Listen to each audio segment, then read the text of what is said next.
On s'appelle Aline et Cédric, on est deux jumeaux gays et on a commencé un projet qui s'appelle Paint.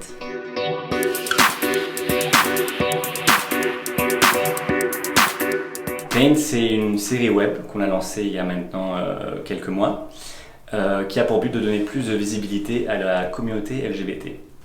Donc ce qu'on fait en fait, c'est qu'on voyage un peu de partout en Europe et on interviewe des personnes qui sont LGBT pour qu'elles nous partagent leur histoire, qu'elles nous partagent leurs expériences. Je pense que les personnes ont tendance à sous-estimer le pouvoir de leurs paroles et le pouvoir de leur histoire.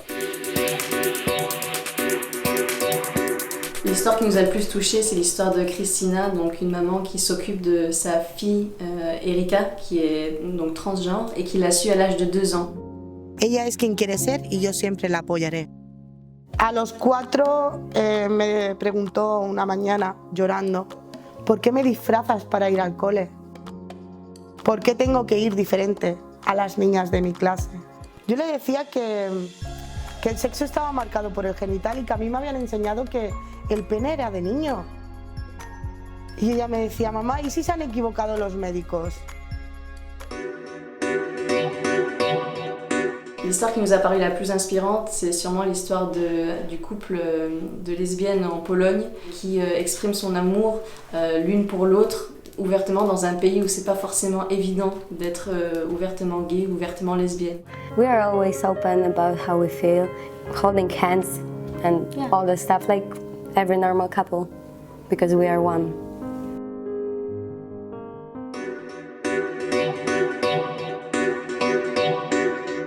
On a aussi un épisode où on met en avant une athlète olympique qui est ouvertement gay. Elle nous a dit qu'elle était vraiment choquée de voir que dans le domaine sportif, il y a très peu de personnes qui s'assument ou même qui parlent et qui exposent leur sexualité comme s'ils n'auraient pas besoin de l'exposer.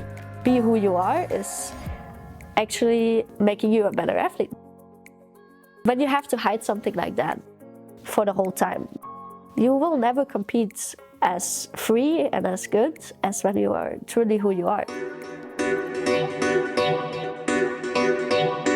C'est pour que les gens qui vivent chez eux, qui ne peuvent pas s'exprimer comme ils sont à cause du contexte, ne se sentent pas seuls. On se rend compte qu'il n'y a pas de personnes standards. On a tous des attirances différentes ou des identités différentes. Il y a des grosses disparités sur les droits LGBT entre les pays. Donc moi j'appellerais pas l'Europe d'aujourd'hui un continent 100% LGBT friendly. Quand on voit qu'en Espagne on va à Madrid, on n'a aucun souci à prendre la main de son partenaire, de son conjoint dans la rue, et qu'on n'aura aucun regard, mais par contre on s'éloigne un tout petit peu, et là c'est interdit pratiquement.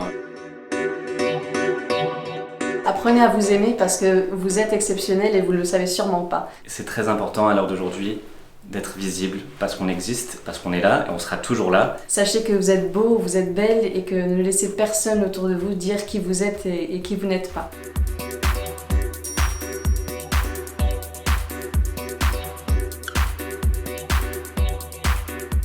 Merci d'avoir regardé cette vidéo têtue, retrouvez-en d'autres ici et là, et n'oubliez pas de vous abonner.